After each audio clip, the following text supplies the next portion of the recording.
It's quite the storm we're having. Seems Fimbulwinter's here to stay. It will pass, though. All things do. In the meantime, how about a story while we warm by the fire? Those filthy spies. That old man sees more now than he did when he had both eyes. Ah, one of my favorites. It's a story of adventure. A father and son working together to overcome insurmountable odds, setting in motion the greatest war the 9 realms have ever seen. I'm getting a bit ahead of myself. Let's start from the beginning. There once was a god from a far-off land who settled in Midgard, disguised as a man.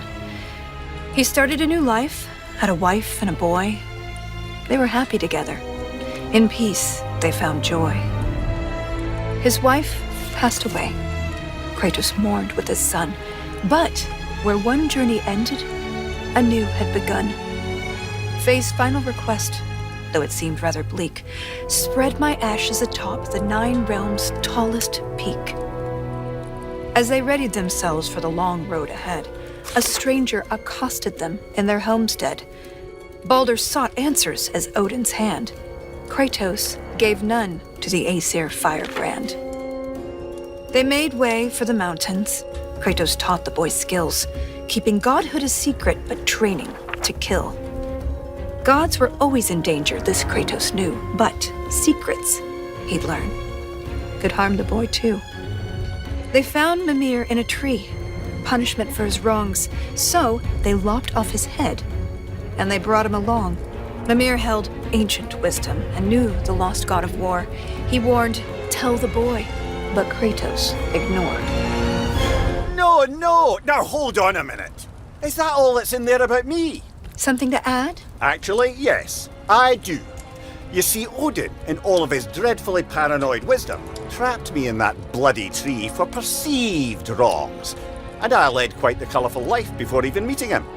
It all started when I was just a lad in the service of a great fairy king. Riveting stuff, really. We'll have to get back to that later. No, don't turn the page. I wasn't finished. If Mimir were telling the story, we'd be here all day. Anyways, they met Freya, masquerading as a witch in the woods. A god knows a god. She would aid where she could. She cautioned, "You must tell your son he's divine." But Kratos dismissed her. He'd regret this in time. On the road, Baldur's allies, Thor's sons, attacked. Something snapped in Atreus as he tried to fight back. The Aesir lost the battle, but Atreus fell too. Kratos rushed him to Freya. She would know what to do. Freya was disheartened with the father's neglect, but with the heart of Hell's troll, she could save his son yet. Kratos thundered through Helheim and slew the great troll. He had captured its heart, but in his, burned a hole. He returned with his offering. Freya cast a keen spell, and Atreus was healed, though not all was well. Kratos sat with his son, and for once he was true, revealing he was a god, and Atreus was too. Delighted at first, it seemed all would go smoothly. Then arrogance followed and bent Atreus toward cruelty. With tensions flared, Baldur preyed on their discord, casting back into Helheim Kratos and his ward. In Helheim, they learned Freya caused Baldur's plight. His mother's ill-conceived curse robbed his life of all light. They emerged from the realm as they neared journey's end, but Baldur appeared and attacked once again.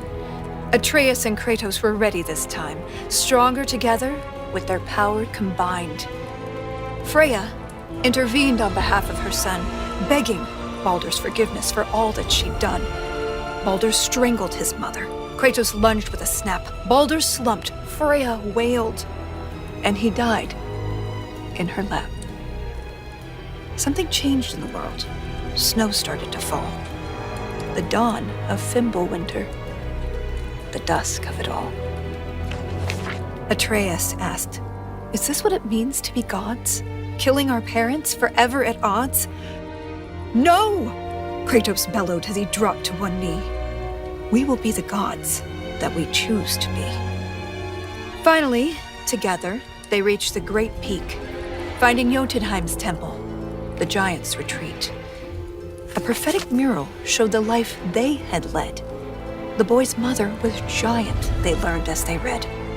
Atreus walked to the cliffside. Kratos eyed the walls slowly. Beneath the boy's picture, a name was etched. Loki. They scattered her ashes and watched as they lifted. Over rolling red hills, the wind danced, and it drifted. Standing side by side, feeling hopeful and new, the boy was at peace, and the father was too.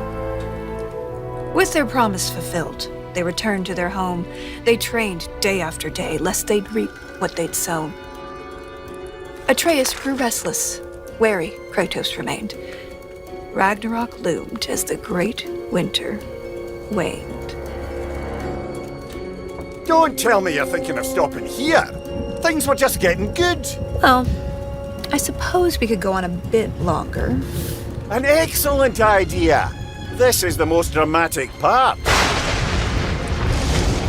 On second thought, perhaps we'd better cut it short. It seems that we're out of time. If you want to know how this story ends, I'm afraid you'll have to find out for yourself. Until then.